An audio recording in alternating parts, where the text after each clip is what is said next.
Hello? Hello, good evening. Bale, gusto ko lang share sa inyo yung paano mag-set up ng mga custom kit. Halimbawa, hindi nyo na-trip yung mga stock kits na nakalagay dito.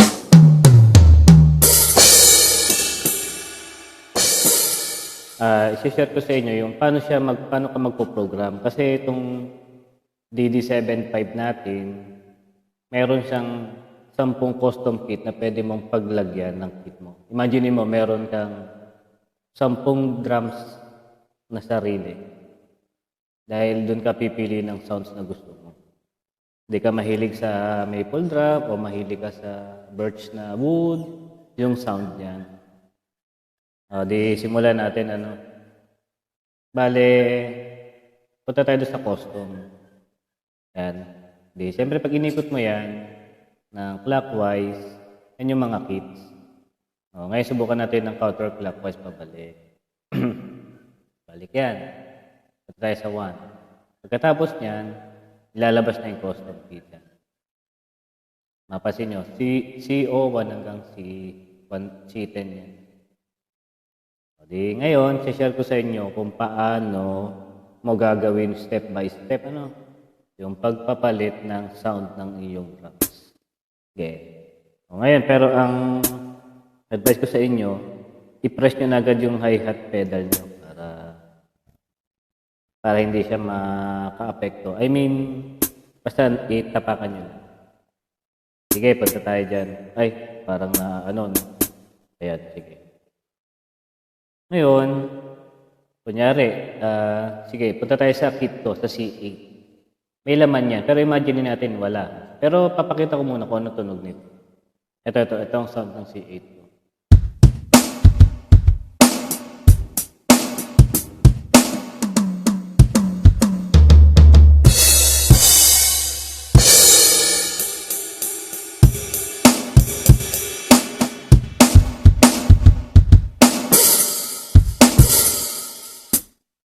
Kung type niyo yung ganyang sound at gusto niyo tularan, walang problema.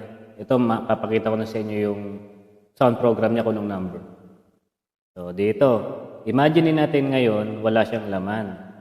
Itong CO8, walang laman, ha? Ang pipindutin natin ay itong kit assign. Yan.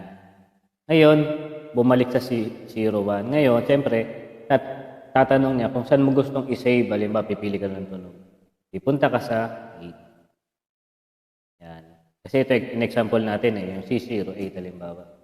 Kasi nandito yung custom kit ko. Para makilala niyo yung mga kit ko. Punta muna tayo sa bass.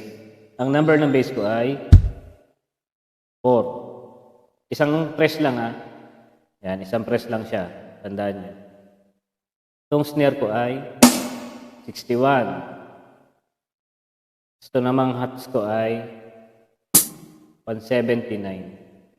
Crash ko ay 217. Itong tom ko na high tom ay 101.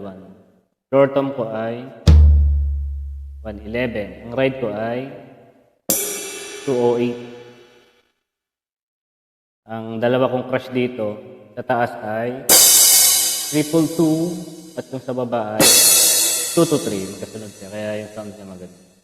Ngayon, halimbawa ganito. Ikaw na maglalagay, halimbawa. Dito tayo sa hi-hat magpunta. Kasi dapat ang hi-hat mo nakatapak ka. Huwag mong hindi tatapakan. I mean, nakatapak yan pag nag-program ka. Ito, punta tayo dito. 179 yan. Ngayon, pag pumalo ka ng pumalo, yan, nag-iiba yung number. Ngayon, pwedeng paluin mo, panataypan mo na siya, huwag mo na siyang papaluin ulit. Guess mo, huwag mo nang papaluin ulit. Yan yung dalawang paraan para mag-program. Ngayon, kung gusto mo namang dipihit lang, balik ka. 79. Yan lang yon. Ngayon, gusto mong marinig yung sound ng 179, atras ka lagi ng isang sound. 178 para pagpalo mo. Yun yung sound talaga na gusto mo. Pa dito sa snare. 61 siya ngayon. Para marinig mo ulit yung sound na yon, punta ka sa 60. Para pag pinalo mo siya, saktong 61. Gets? Yan. Di yan. Naka-program na lahat. Lahat naman yan applicable sa lahat ng pads. O basta ganun. Ulitin natin yung isa pang pointers. Basta, kasi pa ba 61 ang gusto mo, tapos pinalo mo ulit, iba na. Yan, 62. Yan, gusto mo 61, 61 ang gusto mo, pero pinalo mo ulit siya, 62 yung masasave. Kaya ngayon, para 61 yung masave, sa 60 ka. Laging one sound advance ka. Yan. Yan ang masasave ngayon. Ano? So, ang tanong, paano ngayon isasave? Naalala niyo yung kit assign, naka-light siya. Pindutin mo ulit to. Automatic na, na-save na siya dyan. Sa custom kit number 08.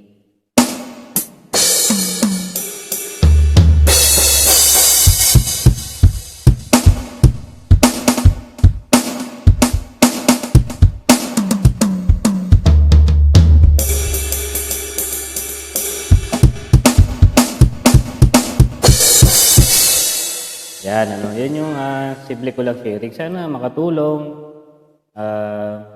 Okay lang naman nagayahin nyo yung sound ko. Okay lang yan. Wala nang problema. At least, di ba, napapakinabang. So, yun lang. Salamat guys sa inyong time.